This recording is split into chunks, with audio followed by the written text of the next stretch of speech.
with this power more and more and manifest it. You will see consistently when you do 21 times, you will simply have the ability to use this power very practically, like even in your bank balance, even in your relationships, in multiple situations, you can use it. All right, it's time now to go into the next session. Now, we are going to enter into the next session where Swamiji is going to be revealing the details of how wealth positive or wealth negative is our inner space. Are you manifesting Lakshmi or Alakshmi?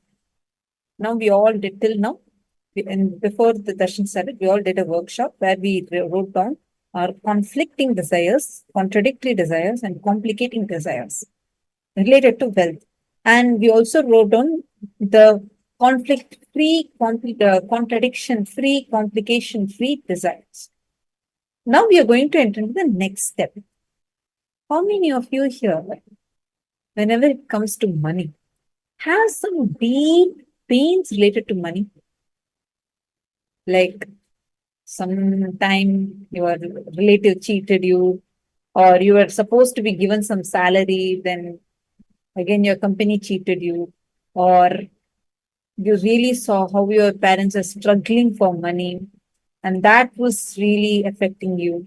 How many of you have such experiences? Either now or maybe back in your childhood. Please post it in the chat. Because now we are going to be entering into the session where Swamiji is going to be helping us come out of that. Did you know that suffering, that pain can actually stop you from manifesting wealth in your life?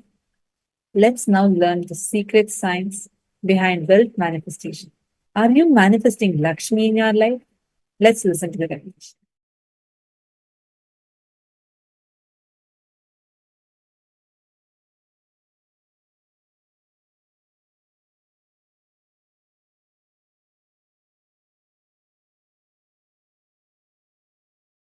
I welcome all with my love and respects. Understand wealth. The whole program is all about wealth.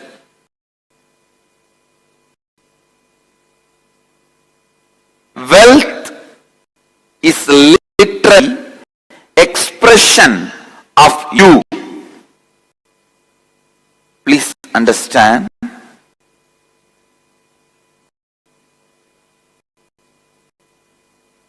Whatever you call as wealth is just expression of you. It is not something separate from you, away from you.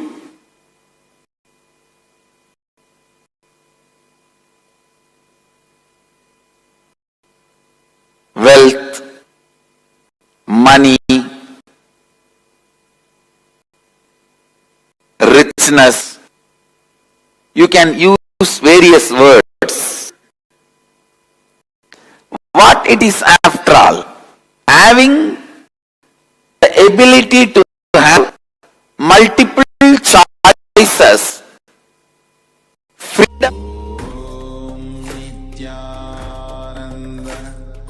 Paramashivoham Om Nityananda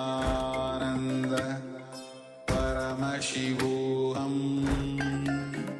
Om Nityananda Paramashivoham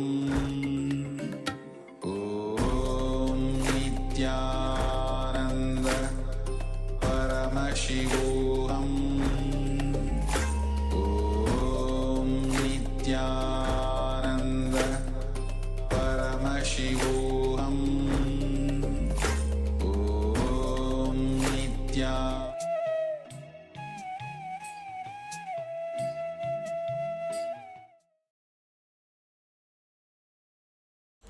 Yes, Nitanu everyone.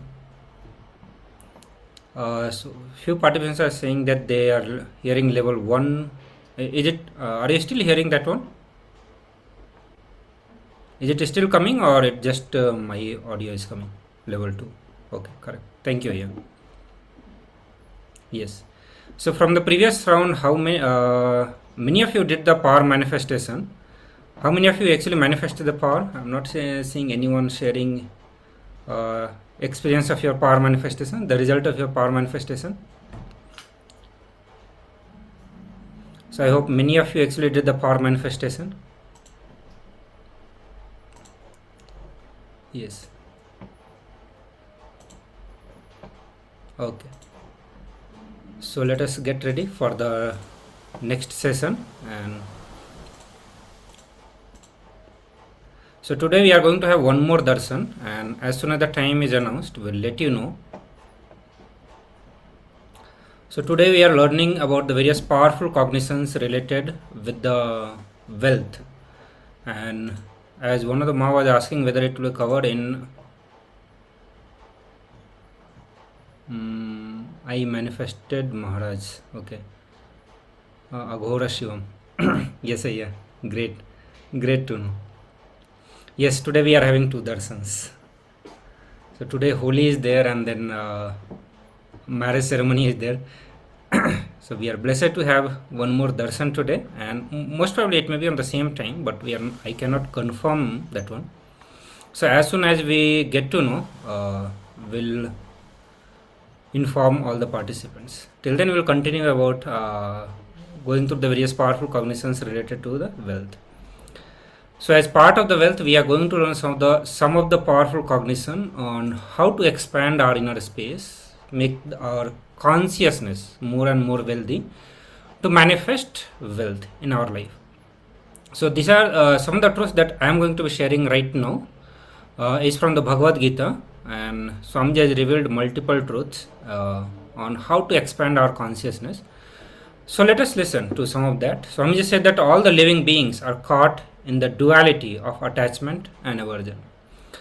The greatest master, Bhagavan Sri Krishna, explains how to move out of this bondage. He reveals the knowledge of associated with the divine to radiate the divine. And I think that is what we all aspire to learn when we are coming to the Paramashivoham program, and in general to the Swamiji. We all come to learn the various powerful cognitions and techniques to move away from the various way how we are attached with the identities or the various other form of attachment that we generally have in our life. In short, if we say that most of us come for inner transformation, and through inner transformation manifesting everything that we want in our outer life also. So Swamiji said that people can say that Bhagavan Sri Krishna is repeating himself, but if we have already listened even once, Krishna will not repeat it again. For a person who wants to begin the life, the first thing that he needs to learn is listening. Bhagavan Sri Krishna knows the power of authentic listening and teaches Arjuna the ability to provide authentic listening to himself, to others, and to speak into the listening of himself and others. We all have come to this understanding, or to some understanding, that listening is one of the most important thing in our life. Even whatever Swamiji is sharing to all of us, whether I am sharing the various powerful cognition given by Swamiji, or whether we are learning through the satsangs videos, all this learning is happening through the listening only. So only if we are able to provide the authentic listening, all these knowledges, the techniques can get inside us and become part of us. As long as we are not able to provide the listening, we know that something else is going on in our mind, and whatever is being shared by Swamiji just passes away.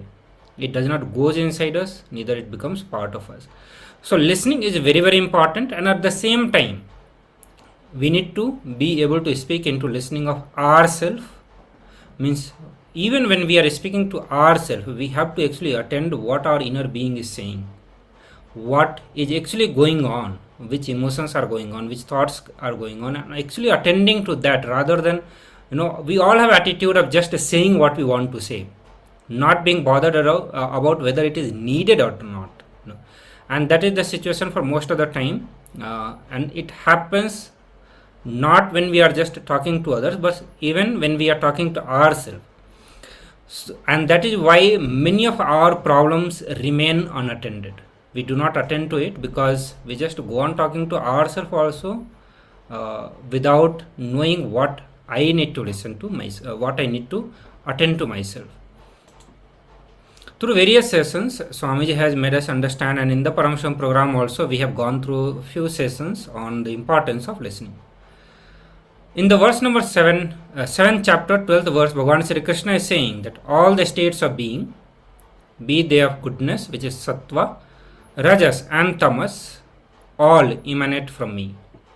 I am independent of them, but they are dependent on me. So Bhagavan Sri Krishna is revealing his own nature, that all this quality that we know, whether it is a sattva, means good quality, rajas, which is passion, or ignorance, which is tamas, all originates from him, but he himself is completely unattached, and that is the pure inner space of Bhagavan Sri Krishna.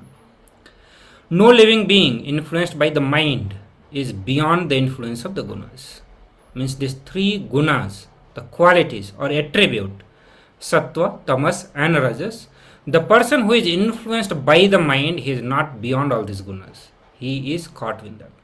Only when one transcends the gunas, as Bhagavan Sri Krishna says about himself, one becomes a Triguna Rahita, one who has transcended the three gunas. So if you remember the Triguna Rahita, we use in the Sadguru Vandanam also for Swamiji, as he is beyond all these three gunas, sattva, rajas and tamas. And once we go beyond all that, we can actually start experiencing the space of Bhagavan Sri Krishna himself. In the another verse, verse number 17, Bhagavan Sri Krishna says, the person who approaches me out of love and gratitude is the best person, for I am dear to him and he is dear to me. So in this verse, Bhagavan Sri Krishna makes very clear for all of us on how to approach Swamiji. The attitude a disciple, a devotee need to have towards his Guru, towards his God. And this is very, very important for all of us, We all have been trained in our educational system in a way where we have the way we relate with our teacher or professor, it's completely different. And that is different, and at the same time the gain that we have from that is also completely different. But when we approach the Guru or the God, the attitude always have to be with love and respect. And that is the time we become eligible to, or we start actually receiving the jnana and the diksha, initiation that he bestows on all of us. We start having the right attitude to imbibe his teachings. Otherwise, so much of fight continues to happen, so much of questioning continues to happen, so much doubt continue to happen. And if we bring those attitude, it does not help in a guru-disciple relationship. It does not help in devotee and God relationship. And these are the direct word of Bhagavan Sri Krishna. Bhagavan Sri Krishna himself is saying all this to him. Bhagavan Sri Krishna says that he is in you and you are in him. The moment you understand this ultimate truth, you become divine.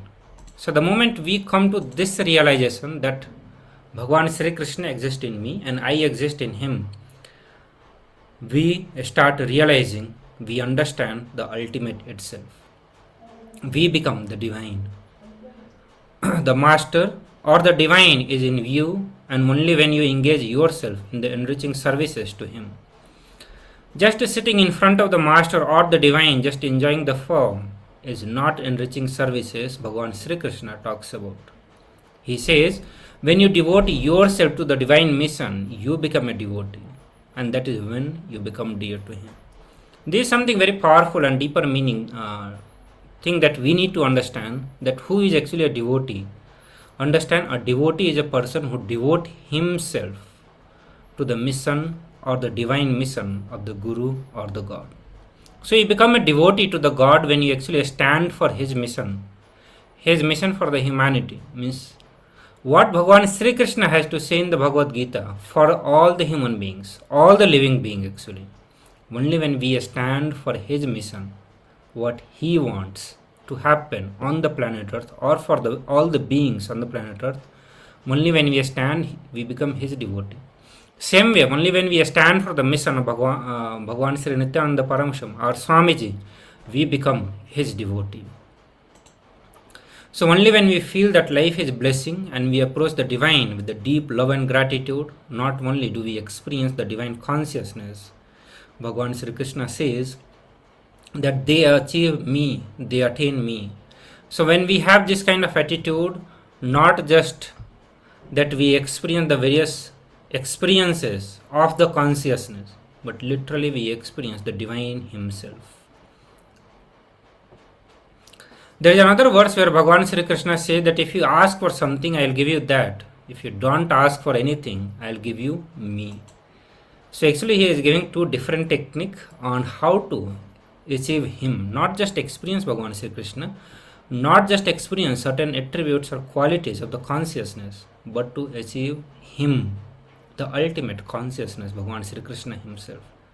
One, he is saying only when you approach me through the love and gratitude, you become me, I become you. And the second, when you do not ask anything. If you ask for something, I'll give you that. But if you do not ask me, I'll give you myself, me. So when we understand, okay, so now we are going to be understanding the another powerful cognition, another set of truths that we are going to get into, and that is the death. We are going to build some understanding about the death, and that will help us to have a better life. Understand, that is the beauty of Hinduism. To teach us the life, the truths of the life, or make us experience and express the higher qualities of the life, we are taught about the death. We are taught how to die, how to celebrate death. And that is the beauty of Hinduism. So let us listen into some of the powerful cognitions or the truth related to the death. Bhagavan says that when we understand how we assume body, we will know how to leave it. We create our whole body out of fear, greed, guilt, or the engraved memories. Collectively, all of these are called as the root thought patterns or the samskaras. So only when we get out of them, we can actually, so we create our body because of all these things. So every single being that we are, all of us, it applies to all of us, that we all created our body because we have some desire, some fear, some greed, some guilt, or some other form of engraved memories. But every one of us has this, and that's why we created the body, and we continue to experience them, enjoy them, so that we can get out of that also. The problem is that after coming down, we forget what we came down for, the samskara and the desire that we brought to live and complete. Instead, we accumulate desires from others in the society and go on working on those desires in our life. When we live out other desires in life, we feel deeply disconnected, deeply incomplete, because the energy that we brought with us will become insufficient. And we are going to be getting into one of the important truths of comparison and jealousy and how to get out of it, because that is very important for all of us to manifest wealth. Because when it comes to manifesting wealth, for many of us, we'll see that there will be some or other way that we have borrowed desires in our life. And that means as long as we have the borrowed desires in our life, we will not be creating wealth as we want.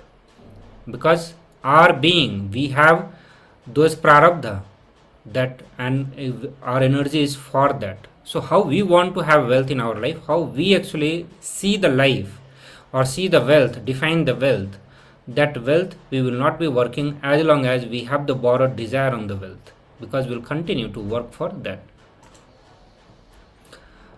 Understand death is the end of life as long as we do not understand it. The moment we understand it, it becomes celebration and celebration. A man who is unable to understand death is like a living dead. A person who understands death will live even after his death. Bhagavan Sri Krishna says that whoever at the end of the life quits his body remembering me, at once he attains my nature. So whenever we do not fulfill any action completely, we create a hangover. We create a recorded memory of that action, a samskara. A samskara is a living energy because it has the power to make us repeat the same action again and again at the pattern. So here, what Bhagavan Sri Krishna says, that the moment, at the time of death, the moment we remember Bhagavan Sri Krishna, we become him. Then it may seem to all of us it's so easy to get enlightened, because I don't need to do whole life, or I can just be doing whatever I want to do my whole life. Just while I'm living the body, I'll remember Bhagavan Krishna or Bhagavan Ram or any of the God, and I'll be liberated. But Swamiji says here that our samskara that we have in our life, it makes us do the repeated work. So it's not going to happen that suddenly whole life we do something else, and at the time of the death we will suddenly remember the name of the God and will be liberated. At the time of death also we are going to remember the same thing that we have been repeating during entire life, and that is what is the nature of samskara. So even for all of us to come to this conclusion, or coming to that space where we can remember Bhagwan while we are living the body, we need to start practicing that while we are alive. Means while we are alive, we need to work on our samskaras. We need to get rid of all the samskaras and establish ourselves in the space of unclutching. So if we have completed with the pattern by living a single samskara totally, completely, that samskara drops from our being. We are liberated from it.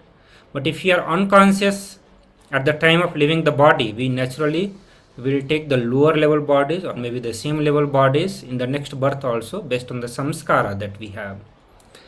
And so whatever we think during our entire life, during our whole life, the same thought will come to us in the end also. In the next verse, Bhagavan Sri Krishna says, at the time of death, fix your mind between the eyebrows, he adds, without being distracted and with the devotion. See all this is not in our control. So what Swamiji said, that all these techniques, they are not in our control at the time when the life force is about to leave the body because of our samskaras. But if we led a life in such a higher consciousness, means in the space of completion, in the space of unclutching, this will automatically happen at the time of death also. Bhagavan Krishna gives various different ways to attain Brahman, or the God, or the ultimate consciousness. He says that people learned in the Vedas attain Brahman. So immerse yourself in the scriptures. Keep reading some scriptures or other and imbibe these truths. It will have a tremendous impact on you. You will get into that mood of enlightenment. And this is what Bhagavan Sri Krishna wants from all of us. When our thoughts are always directed towards the self-realization, our thoughts will be of enlightenment at the time of death also. So here, Bhagavan Sri Krishna is giving the ultimate secret, the Guhyatmam. Once we know this secret, that there is no difference between the divine and us, the whole universe. Understand, the whole universe is intelligence. It responds to our thoughts. Bhagavan Sri Krishna transmits the king of all the knowledge, all the secrets, which is eternal. Easy, joyfully done. To the one who is non-envious and the trust him, Bhagavan Sri Krishna promises yoga and the kshema, mean the success and the protection.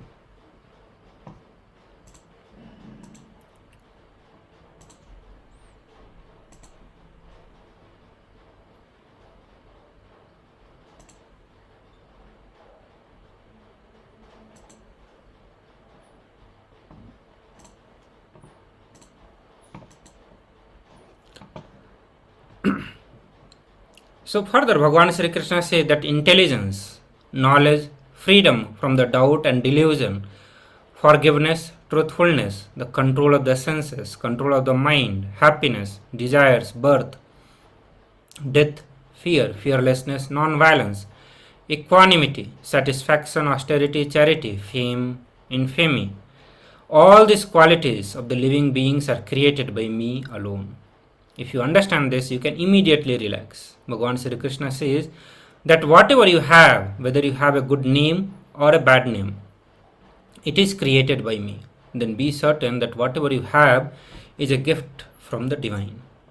In the further verse, the verse number 20 of the 10th chapter, Bhagavan Sri Krishna says that Bhagavan Sri Krishna is both in the macrocosm, in the microcosm. the Brahmanda, which is the cosmos, and the Pindanda, which is the individual being.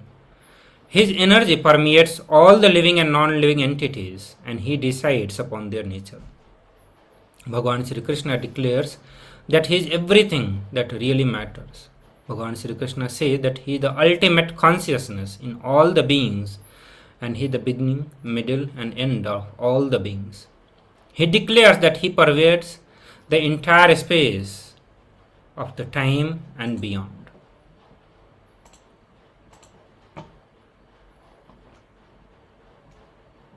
So now, to make this truth as part of our life, we are going to spend few minutes and contemplate on all these truths. The truth that Bhagavan Krishna is saying that the everything is a gift from the divine. Whether it's a good quality, bad quality, whether in the beginning of our life, end of the life, and middle of the life, every time it is He who is manifesting. I'll just repeat, Bhagavan Sri Krishna says that He is everything that really matters. Bhagavan Sri Krishna says that He is the ultimate consciousness in all the being, and He is the beginning, middle, end of all the beings. He declares that He pervades the entire space of the time and the beyond. So now, let us get into another assignment exercises which will help us to internalize this truth more deeply and make this as a reality for all of us. So now write down all the instances when you felt life is unfair, unjust, cruel, or that God does not exist. So I'll project this assignment for all of you so that it's easy for you to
Yes, Nitanu everyone.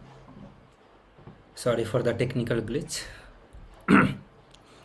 So the first step, you are going to write down all the instances when you felt life is unfair and unjust, cruel, or that God does not exist. And the second step is what are you holding on to that keeps you from cognizing that reality, that life is just. Means what is stopping us from cognizing this truth, that reality, that the life is just. And the third step, why did you decide to hold on to this cognition? And fourth, you are going to close your eyes, visualize you already have everything you ever wanted, and that life is not only fair, it is the greatest blessing. So first do all the three steps, and then we can go into the fourth step of meditation process.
Nitano everyone, please relax now.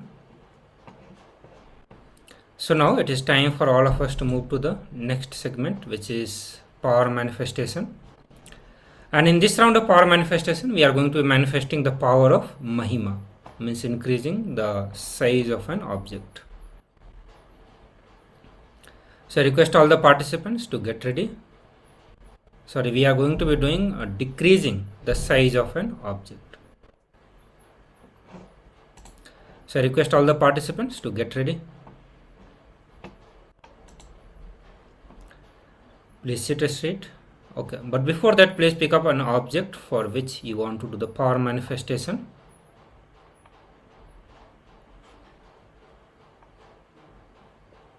Yes. So all of you, please pick up some object, and you are going to decrease the size of an object. So please pick up some small object. Rather, I'll say object for which you can actually measure the length. So you can actually have the pen, or you can take the coin if you have, or the bottle cap. It would be easy for all of you to take the measurement, and after the power manifestation, again it would be easy to take the measurement and see the differences in the size of the object. So please start. Please pick up some object. So all the participants who are present here,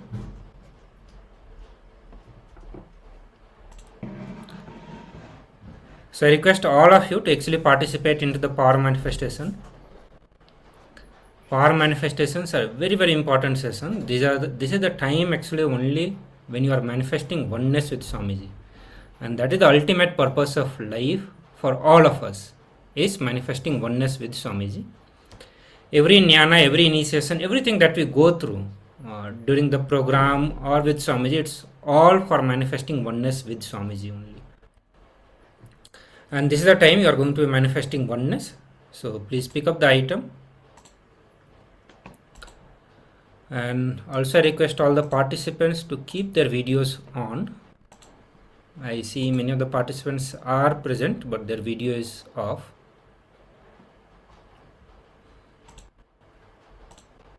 So please keep the video on. Let me know once all of you are ready.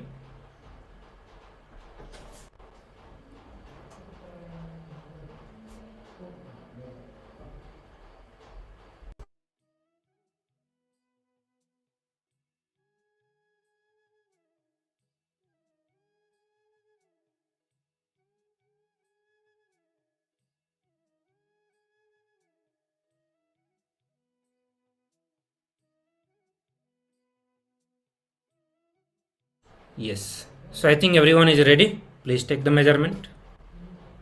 Let us get ready to manifest Swamiji in our life. Experience oneness with Swamiji. Yes. Everyone is ready? Can I get a thumbs up from all of you? Yes. Ma Sangeeta, are you ready?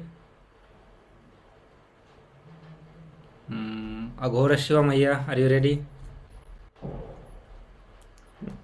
Yes. So please close your eyes and visualize Swamiji. Whenever you are visualizing Swamiji, you can always choose the best form that you like. We all have our own taste and the different forms of Swamiji that we enjoy. So whichever you enjoy most, have that Swamiji in your third eye. And make the Satya Sankalpa to decrease the size of the object. Hold that Satya Sankalpa in your inner space, and have Swamiji in your third eye, in your inner space also. Just celebrate Swamiji. Be in the beautiful, loving bhava with Swamiji. The bhava that you enjoy most with Swamiji. Celebrate that, remember that, cherish that bhava, and make the Satya Sankalpa, or hold the Satya Sankalpa in your inner space that you want to decrease the size of object. While doing all this, you will continue to chant the Mahavakya. Be intense, be loud. Let there be no vibration, no sound within your body except Mahavakya. Let your whole body vibrate with only Mahavakya. And that will happen only when you are intense and when you are loud. Be loud. Let other hear when you are chanting the Mahavakya. All of you continue to celebrate the beautiful space with Swamiji, the bhava that you enjoy most. So all of us relate with Swamiji through different bhavas. You can pick up any bhavas or the bhava that you enjoy, the attitude with which you relate to Swamiji. With that attitude, cherish Swamiji, remember Swamiji, celebrate Swamiji in your inner space. You will see that you have started, you are automatically manifesting oneness with Swamiji. If any thoughts, any emotions is hindering that space or obstructing that space, just drop it at the feet of Swamiji. The feet of Swamiji is the fire that can burn anything, any emotions, any thought, any pattern, any incompletion. For you it may be strong, for you may be it very strong, but for Swamiji feet it is nothing. Swamiji feet, the fire at his Swamiji feet can burn any incompletion, any pattern, just like that. Just like how a cotton will be burnt in the fire, the same way your incompletions will be burnt. So anything that comes in the way, just drop it, keep dropping and continue to cherish Swamiji. Let nothing be there between you and Swamiji. Please continue.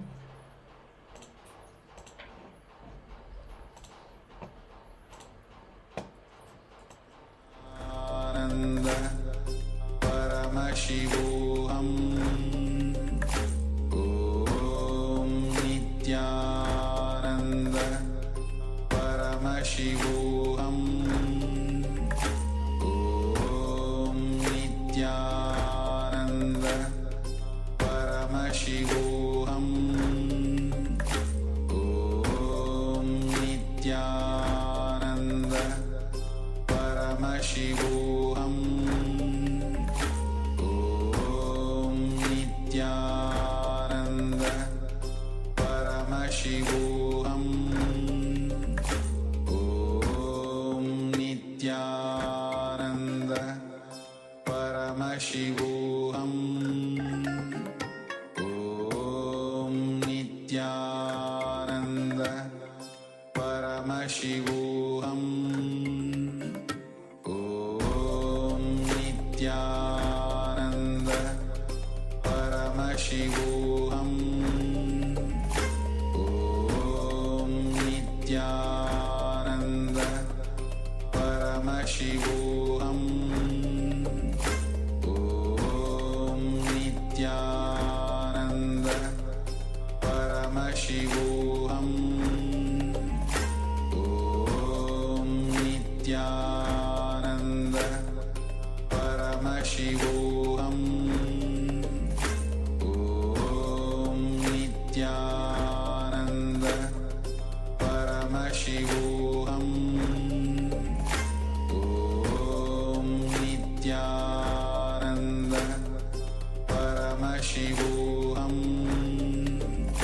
Om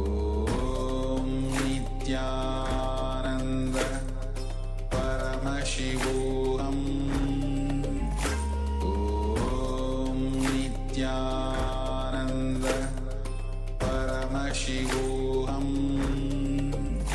Om Nityananda Paramashivoham Om Nityananda Paramashivoham Om Nityananda Paramashivoham Om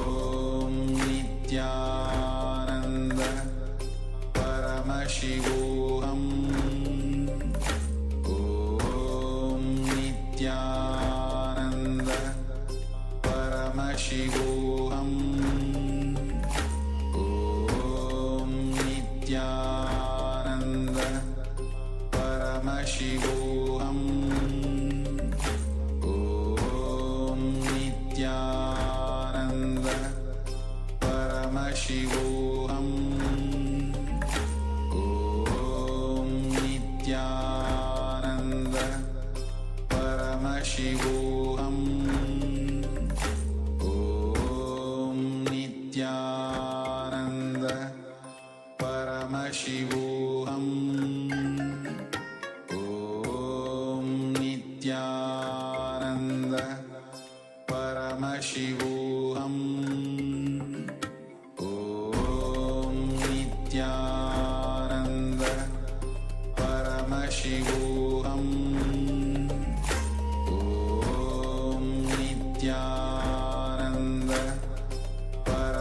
Paramashivoham Om Nityananda Paramashivoham Om Nityananda Paramashivoham Om Nityananda Paramashivoham Om Nityananda Paramashivoham Om Nityananda Paramashivoham Om Nityananda Paramashivoham Om Nityananda Paramashivoham Om Nityananda Paramashivoham Om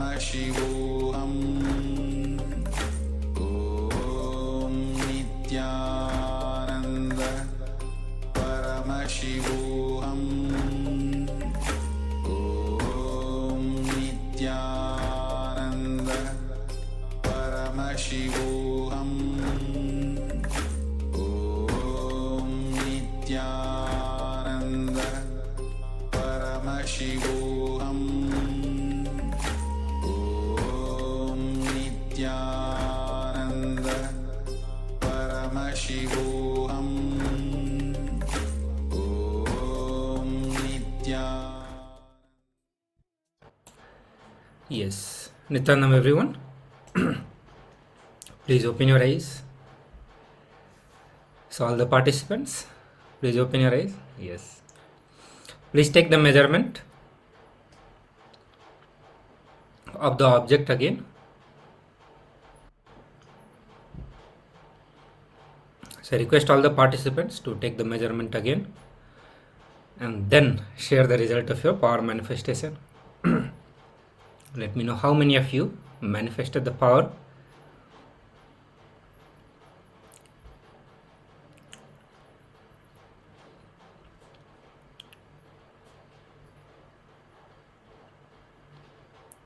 Yes. Ma Sangita, Ma Parameshwari.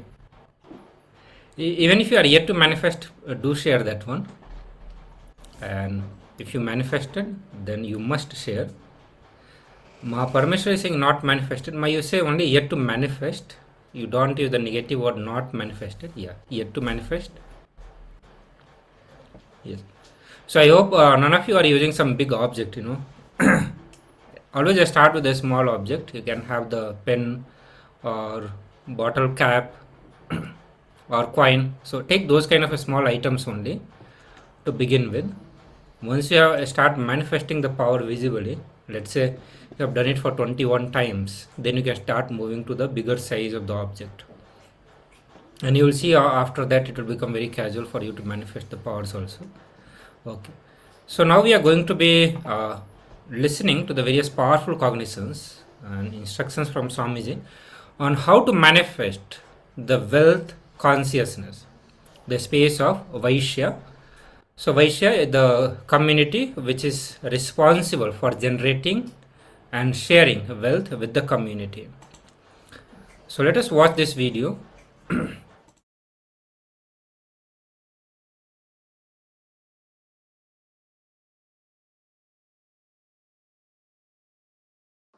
Advaitic activism.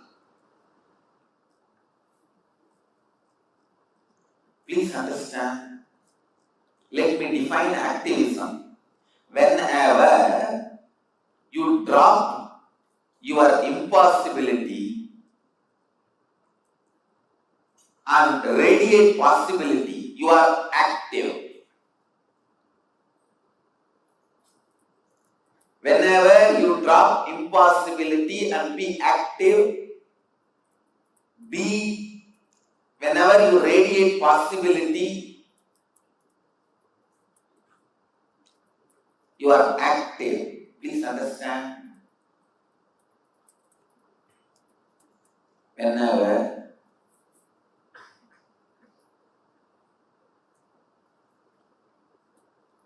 you forget the concept of impossibility, radiate possibility, you become active in that.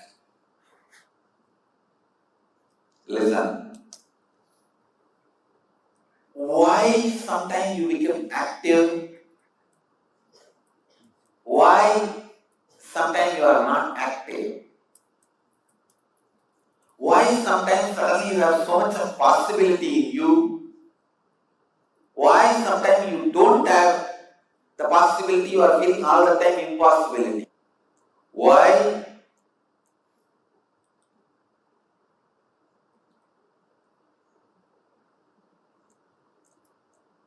In some things you feel possible.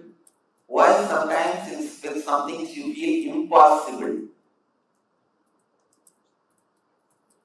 Understand, the question is not at all whether you are able or unable. Question is all about whether you feel possible or impossible. That's all. Understand, the question is not at all you are feeling about whether you are able or unable. The question is all about whether you feel possible or impossible. Your possibility is completely confused. You are Shudra, the fourth Varna.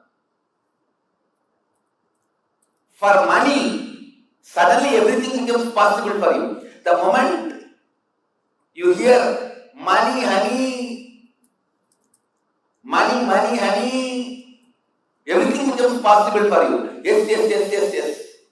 Then you are Vaishya.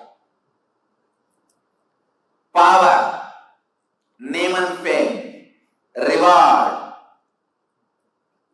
The moment the carrot of power, name and fame, reward is dangled in front of you, and you get into the space of possible, you are a Kshatriya. Knowledge, inspiration. The moment you see that probability and everything becomes possible for you, you are a Brahmana.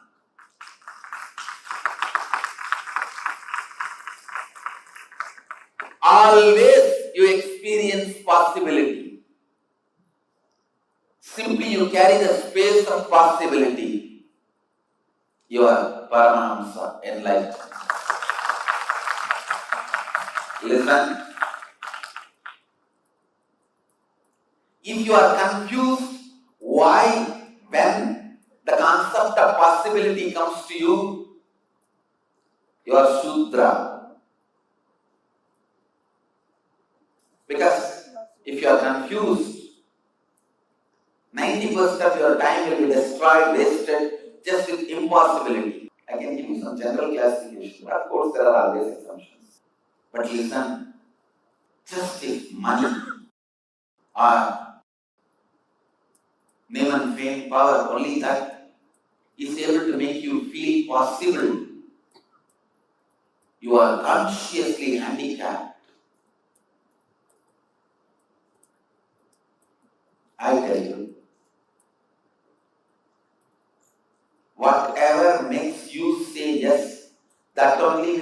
your team also say yes. Because you will attract the team exactly like you, including me. My multi-dimension only attracts people. When you achieve, see, all the people around me are completely confused. Before you become multi-dimensional, you will be thoroughly confused, which I myself went through. It is usual. But you should have the guts to go through. If you drop out, nothing can be done. If all your components are in tune with what you want to cause, you are Deva. Some of your components are struggling, but all of them are aware of what you want to be. You are Manushya. Some of your components completely declare protest, war against you and what you want to be. You are a Bhuta, ghost, demonic existence.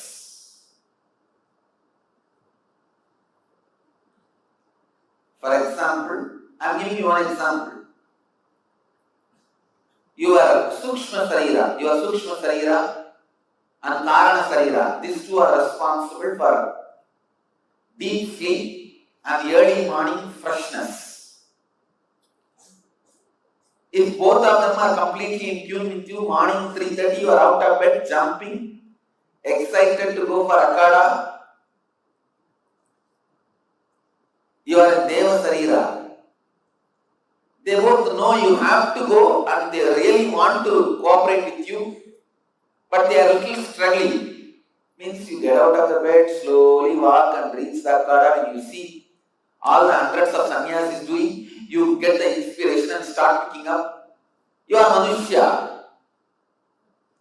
Now, your Sukshma Sarira and Karana Sarira declare war against you. You may want to be yogi, we are not interested, and we don't want to be interested. Then your existence is demonic body, Bhuta Sarira, Mriga Sarira. Understand? Same way with integrity. If you are celebrating integrity and authenticity, you are a Deva Sarira. If you are struggling, but you know that is the goal, that has to be the life, you are struggling, Manushya Sarira. You are very clear. Authenticity, forget about it. I am not interested. Somehow I wanted to push my life like this and cheat as long as I can and die. Completely some part of you is declaring war against this very concept of authenticity and integrity. Then you are in Vaishasa Sarira, the Rakshasa Sarira, demonic body. The space of possibility does not come after you logically analyze your ability and probability. Please listen. The space of possibility comes from the strength of your completion, power of your completion, not after analyzing ability and probabilities.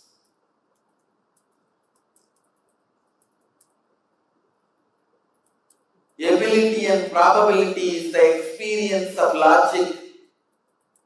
Possibility is the experience of consciousness. Person who functions out of abilities and probabilities will be successful when he is 90. Success is no more needed for his life. Person who works out of completion, he will start with his life. He will start his life with this experience of success.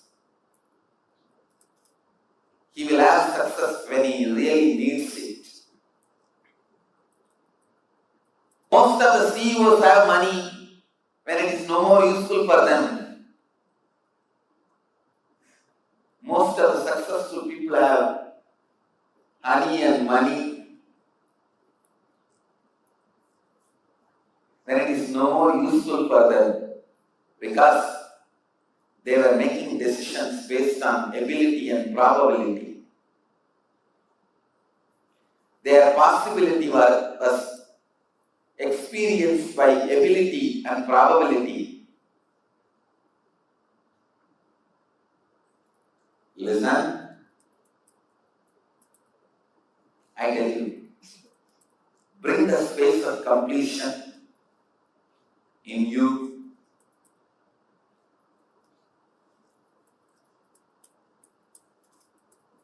And let the possibility become the cognition from the space of completion. I tell you, if you suddenly feel your inner space is too clouded, too loaded, with too many confusion, incompletion, declare 21 days, nirahara and completion. I tell you, nirahara and completion will do so much good. It will bring you back to the Advaita space again. Living just by liquid diet and continuously completing will put you back to the space of Advaitic activism.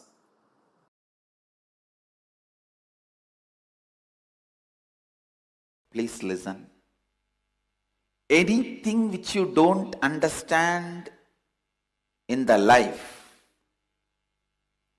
where your logic is not ready to penetrate, be very clear, it is simply incompletion which your logic does not want to see. Listen. Anything in your life you don't understand, you are not able to grasp, is the incompletion which you don't want to look in.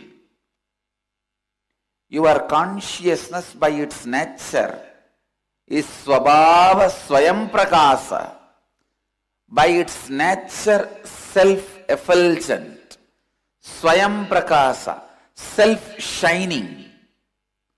So there is no such thing which you can't understand in the life. Whether it is which graha moving where, which star moving which direction, or how to use your remote control and operate the TV in front of you, or the various aspects of the electronic gadget which you newly bought. Anything, please understand, anything, your logic is Swayam Prakasa, to locate, to look. Whether understanding a law book or understanding a musical instrument or understanding some truths about botany or biology or zoology, understand the truth is your consciousness is self-effulgent. If you are not able to understand something, it is your own incompletions you don't want to look in. Understand that at least. At least know the right reason for your powerlessness. You can complete that and get out of it.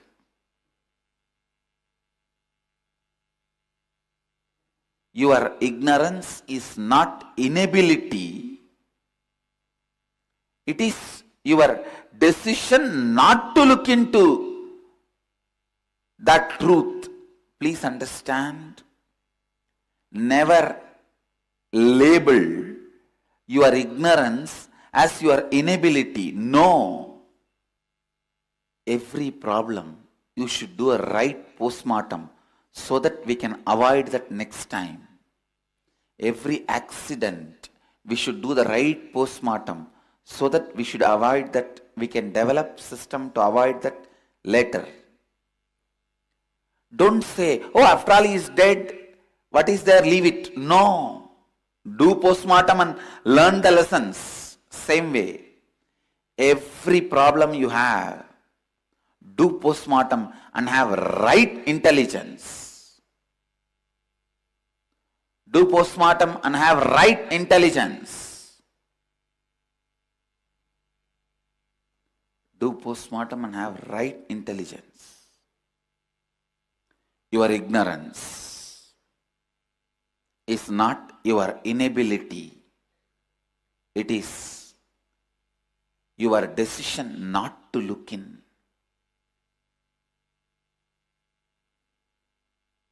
Your incompletion, your decision not to look in. Understand,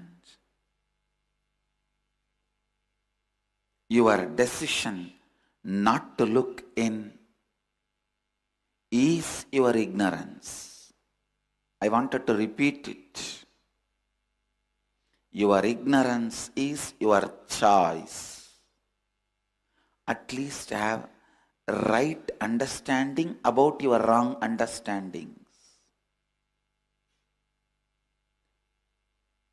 If you have the right understanding about your wrong understanding, we can complete it. Why you don't want to look into something is second. But know very clearly your ignorance is the area you don't want to look in, not your inability to look in. Please understand. When you understand, there is no zone you don't want to look in. There is no incompletion. Your pure self-effulgence is fully alive and ready to look into anything and understand anything. No incompletion stops you. You are Sarvagnya. Understand, Sarvagnya does not mean he knows everything. He can know everything. Understand? The pure consciousness. When you don't have incompletion and want to look into, you can just look into any one person's brain or look through any body. Usually that is what I do. If I wanted to have knowledge about any subject, I'll pick up that book, just concentrate on the knowledge of that author, the thought trend of that author. Download it, observe, and throw the rest.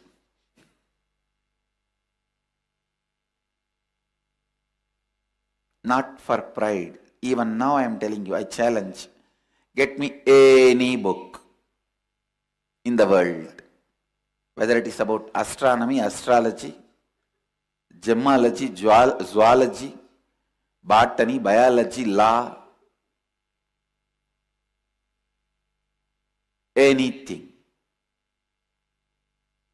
In few hours, I'll give you the essence, thought trend of the whole book. Because in Vedic tradition, when you don't have incompletions, you can look into anything. You can know anything.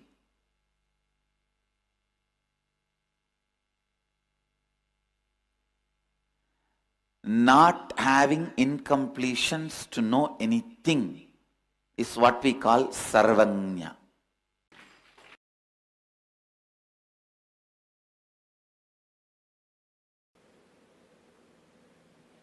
First, look in. Look in.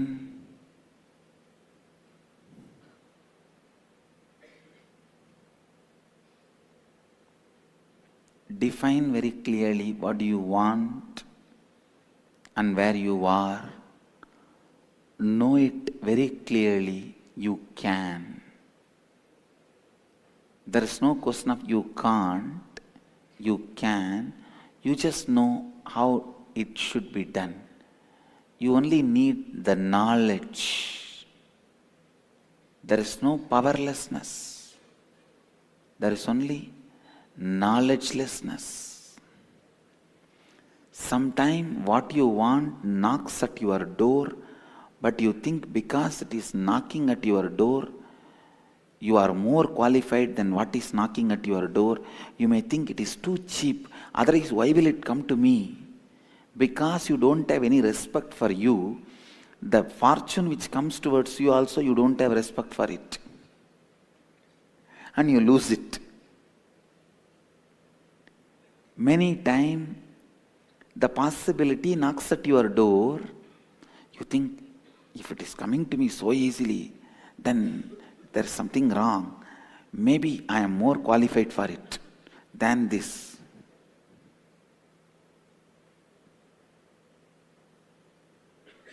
What a pattern. What a pity. It is so funny. That's the right word I'll use. So funny. When you know what you need to achieve and where you are, and you know it is possible, I tell you, that is the space where responsibility grows. You know, I'll do it. I am doing it. I'll do it and I am doing it.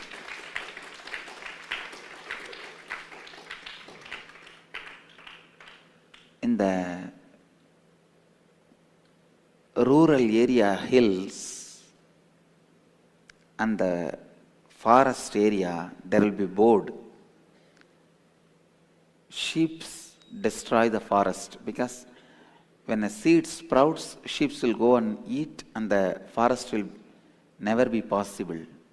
Same way, the idea impossible destroys your responsibility. You never take the responsibility because of your idea of impossible. When you think it is impossible, you give up on you. You never take the responsibility.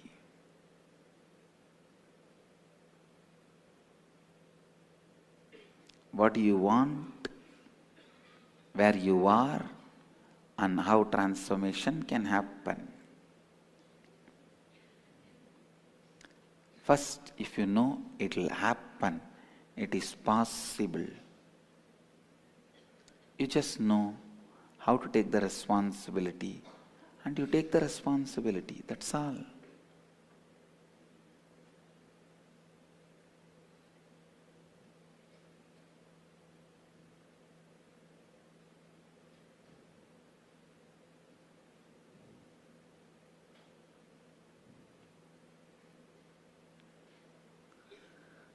Individual life is responsible. You only have to take the responsibility to make things possible.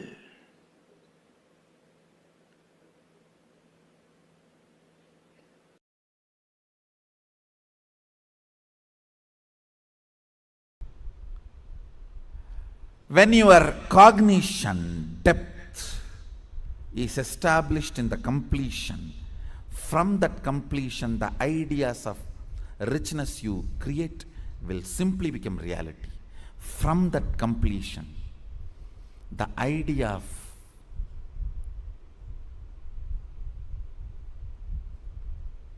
power you create, you will simply manifest. From that completion, the idea of being your own boss, you create, you will simply manifest it. Understand?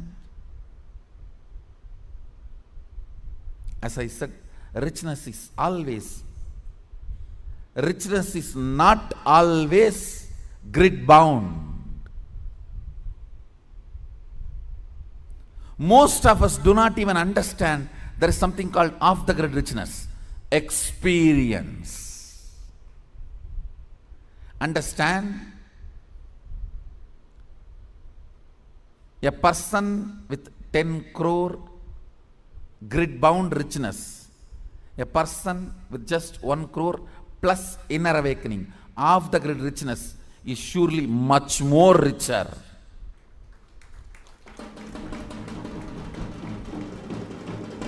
Understand? Unfortunately, if you cognize the idea of richness, if you think, if you create theories and theologies of richness, when you are perceiving poverty in your life, you will only think 10 crore is richness, not the off the grid richness, the experiences as richness of your life. I have seen these stinking fellows. Stinking means believing only grid bound richness as richness. Stinking with money and no experience of life. When you leave the earth, when you leave the planet, your experiences carry you, not the grid bound wealth. Understand? Grid bound wealth is useful as long as you are grid bound. Death is the greatest freedom you receive from the grid. When you are off the grid, it is your experiences that will be counted as your richness, not the grid bound richness. Grid bound richness is great as long as you are bound within the grid. Look into your ideas of richness. Look into your ideas of powerfulness. Look into your ideas of what is being your own boss. Few minutes. Dig out your incompletions, ideas you carry about being your own boss. If you suddenly win a lottery and from tomorrow, no why tomorrow, today, from today, you are your own boss, what are you going to do? How is your life is going to be? And your ideas, theories, theologies, why you want to be like this? What is the reason you want your life in this way? Think and pen down what you want to be, how you will be your own boss. Second, why you will be like that. You may think, I'll be in the golf court all the time, fully drunk. I think better to be slave than fully drunk and being in the golf cart.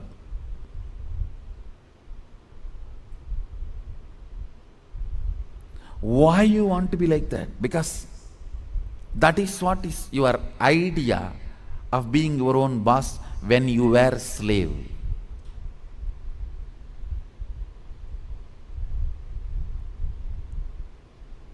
If you are slave and create an idea about power, even if you get power, it becomes politics, not power.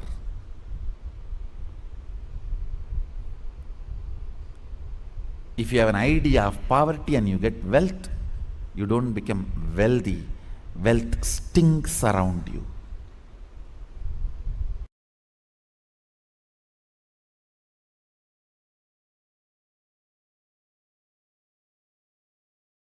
Yes, Nityanam everyone.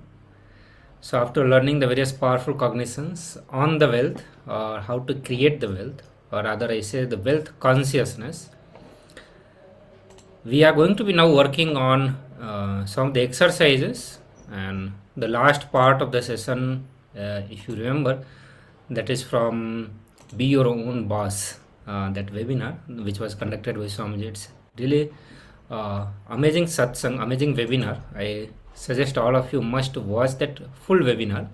That's called Be Your Own Boss.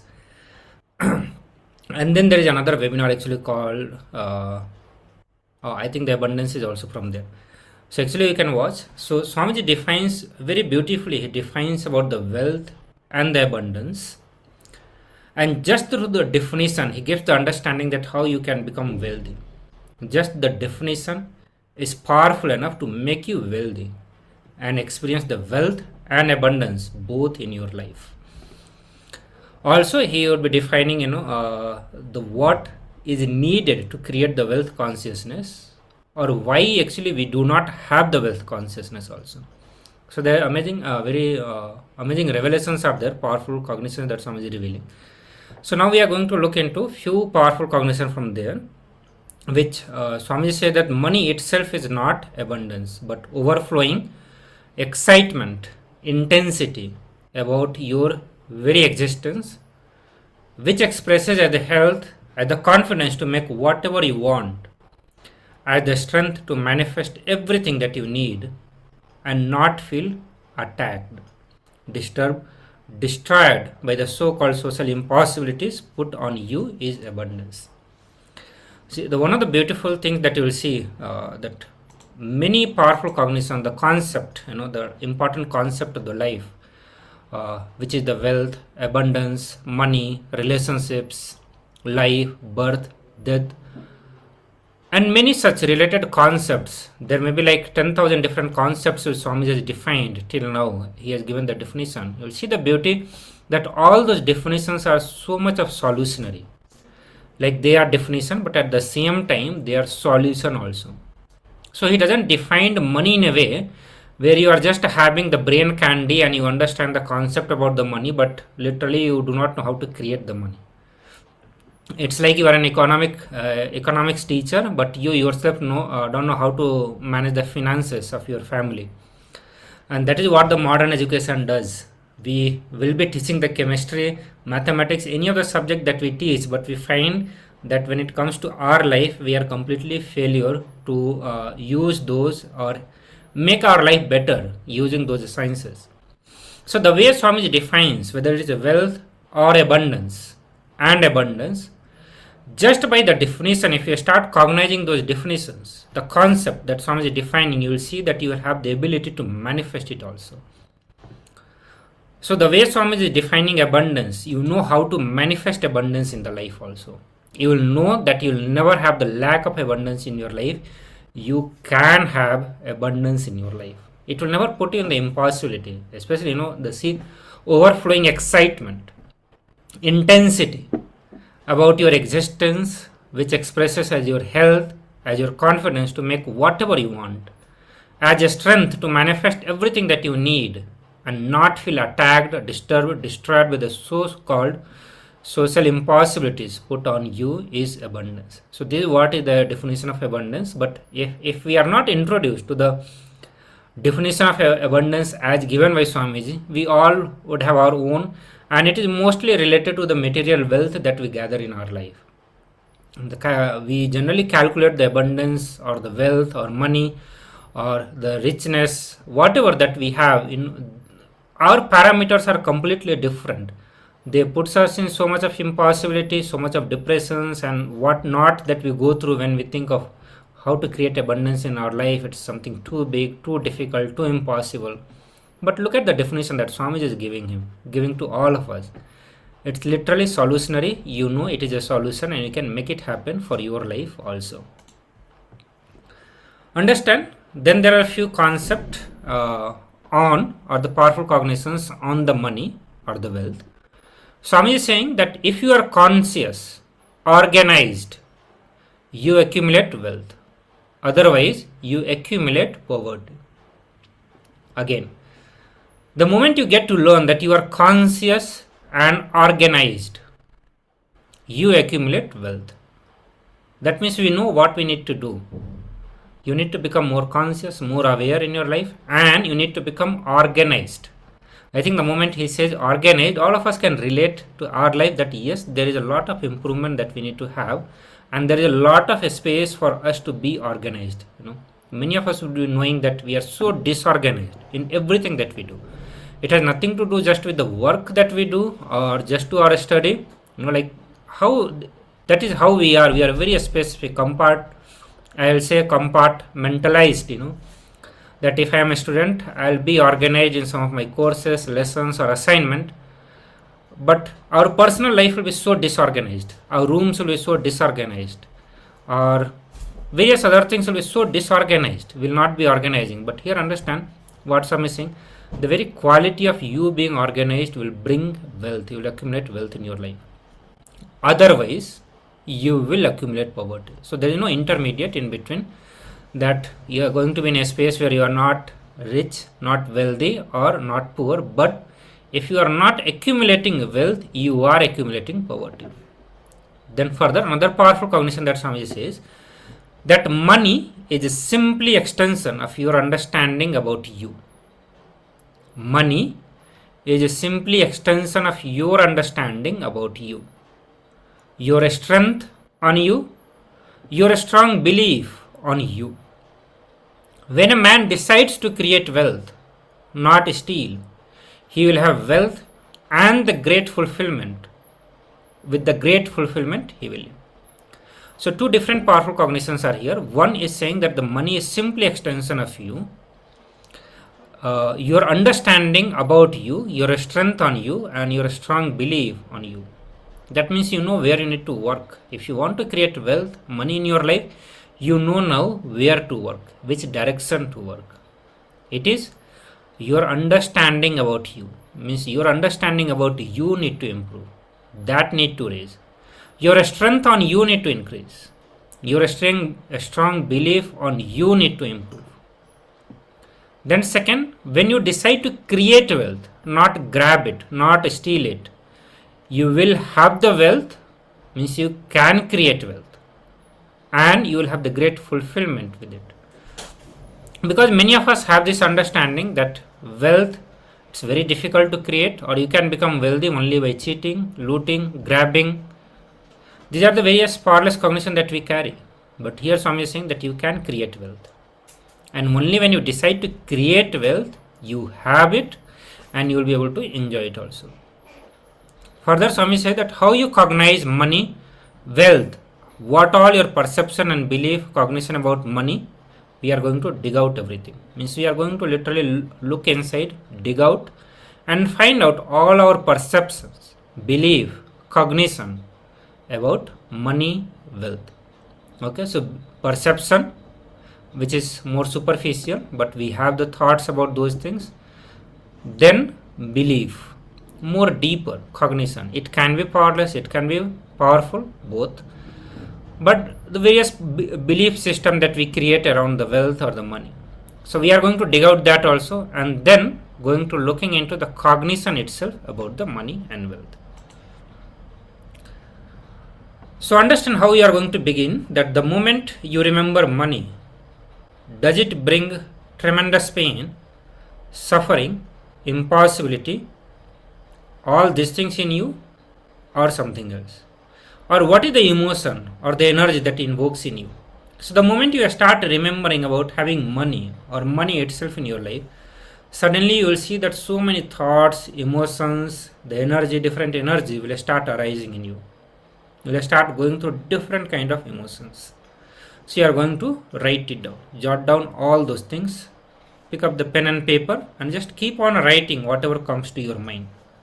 So right now literally visualize, remember the money, okay, and see what all emotions, energies, thoughts get invoked, arise in you, and just go on writing everything.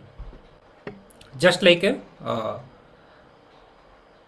transcribing. So you are just going to transcribe whatever comes to your mind. So all of you, please pick up the pen and paper. I'll project this assignment.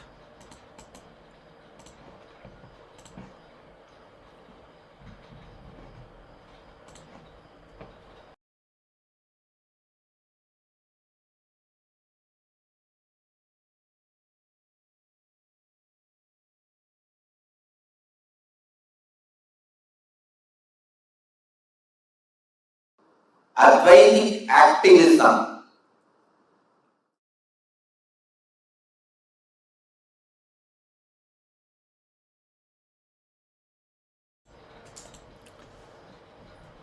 Sorry for the technical glitch again. So I'm projecting the assignment for all of you.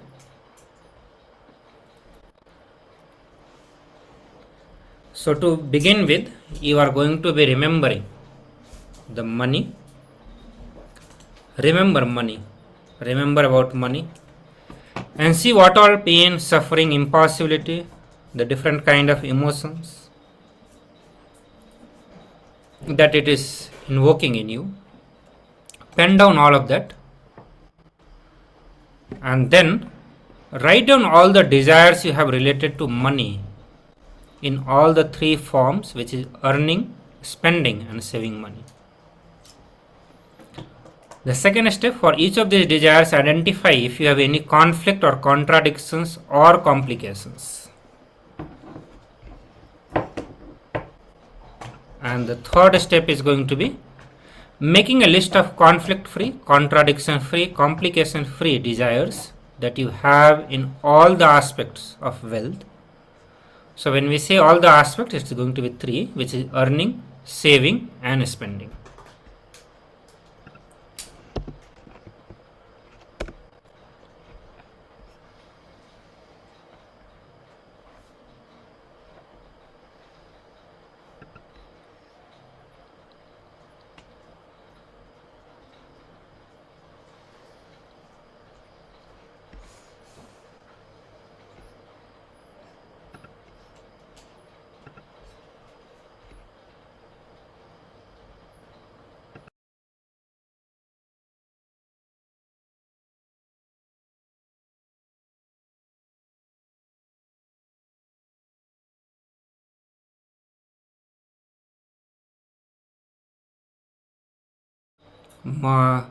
Stephanie is asking, could you show the instruction on the screen? I am already projecting that. I hope you should be able to see that.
Yes. So Ma Parmeshwar is asking if there is an example for the second step, which is for each of these desires for each of these desires, identify if you have any conflict or contradictions or complications. So you'll understand, Swamiji gives the example also for this. The example of conflicting desires, like means morning you feel like you want to work, make a $1 billion company, become a big boss of the company, means you want to be a very hard working person. And then after some time passes, you just want to rest, relax, and have the vacation in your life. Means two different things you want to have in your life. So you can always look into the conflict, means two different things or two conflicting things that you have and you experiences with a certain time gap that you are having. As we said, the morning you feel like you want to be or even we can say, like, morning, by morning you want to have lots of money, you want to have a rich life, and suddenly by the evening or by the next day you feel like all this is not needed, you want to live a life of aparigraha. So all those which is completely conflicting, maybe you start thinking like that.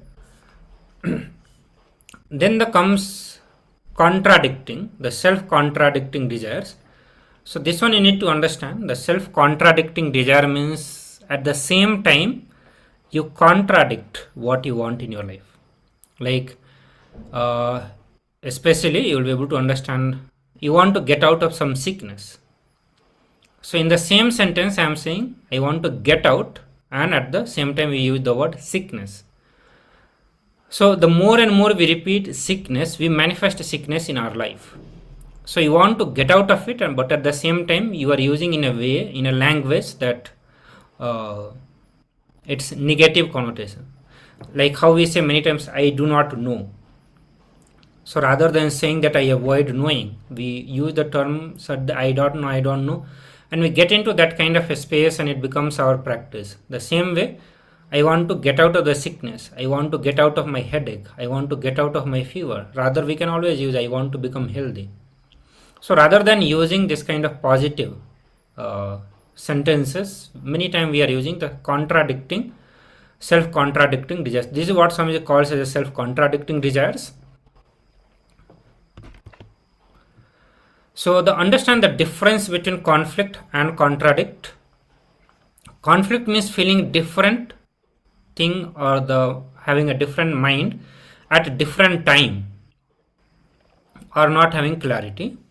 Like morning you want one thing, by evening you want something completely opposite. But in case of contradiction, at the same time you want to have something and you do not want to have something. Like you want to have rather than saying you want to have a good health, you say I want to get out of my sickness. So do not use such kind of word sickness, negative words which will have its impact on your system. Then comes complicating desires. So complicating desires means there are ways things can be done simply, but we just go on complicating things. And one of the example that Swamiji gives, which we all will be able to relate, he says that complication means you don't even know why you are doing it, you just complicate things. And many of us have this attitude of complicating things, whereas the things could have been simply completed. So one of the example that Swamiji gives, that if you talk to your spouse about certain problem, means just by talking if that can be solved, so that kind of problem is that. But what without that you go on thinking, why should I talk to him, let him first smile at me, what is the hurry now, and I'll talk day after tomorrow. So all these kind of thoughts which is not needed, and we go on delaying. Whereas the simple solution would have been just go and talk and resolve the issues. So complicating things which can easily be sorted out, and that is what it means by having complicating desires. You want to solve problem with your spouse, but rather than directly approaching and sorting it out, you just go on brooding about it, thinking about it, and all sorts of thought you go on entertaining. So that is what it means by having complicating desires.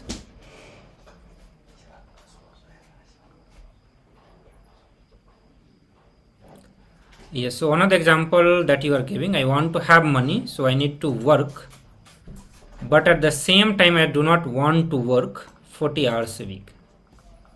So you want to work and you do not want to work.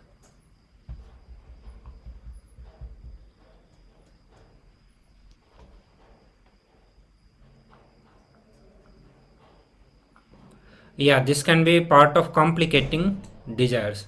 The last message that you are writing, thinking that it is too difficult to find the right job, and so not starting at all or procrastinating. Yes, so this will be example of complicated desires.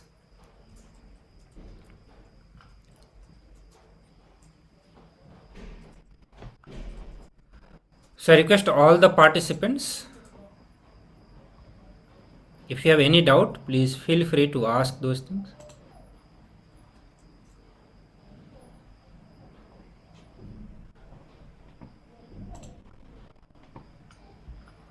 So please continue, we'll have few more minutes for this.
Yes, Nityanam everyone.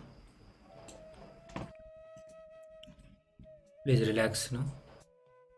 Now we are going to be moving to the next session, and that is power manifestation. There is a lot to write.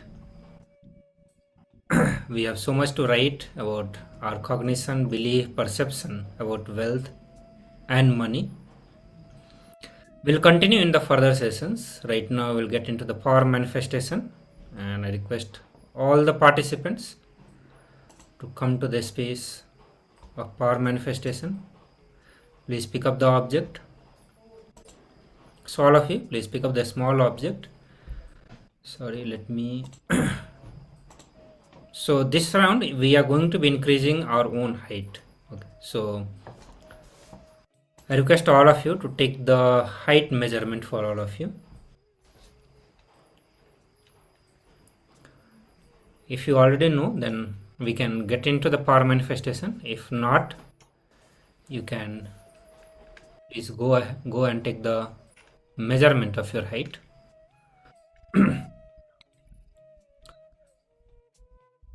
Okay, I think everyone knows their height. Yes. So let's get into the power manifestation. Please sit straight. Close your eyes and visualize Swamiji. Let's be intense this time and manifest this. Some of you have already manifested this power in the past. Let's manifest it again. So close your eyes and visualize Swamiji in your third eye. Chant Mahavakya intensely and loudly. Let your whole body be filled with Mahavakya. Let there be no other sound, no verbalization, no inner chattering. Let no sound impact you, and that can happen only if you are chanting loudly. But that is the time your whole body will be filled with Mahavakya. Visualize Swamiji in your third eye and create the Satya Sankalpa to increase your height. Continue to hold on to Swamiji visualization.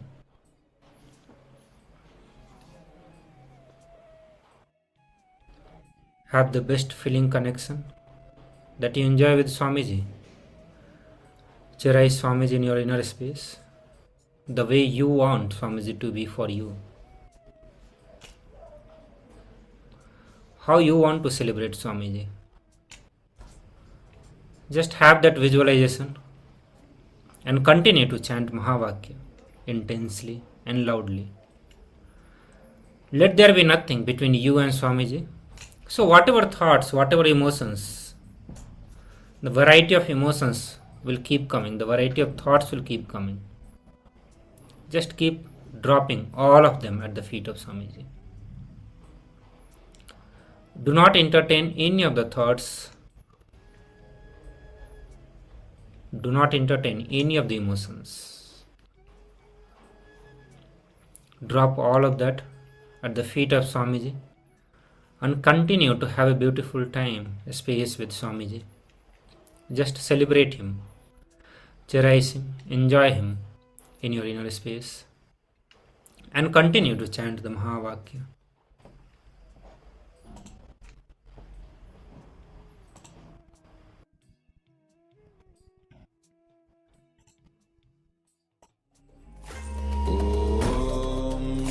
Nityanand परमशिवोऽहम् ॐ नित्यानन्द परमशिवोऽहम् ॐ नित्यानन्द परमशिवोऽहम् ॐ नित्यानन्द परमशिवोऽहम् ॐ नित्यानन्द परमशिवोऽहम् ॐ नित्यानन्द परमशिवोऽहम् ॐ नित्यानन्द परमशिवोऽहम् ॐ नित्यानन्द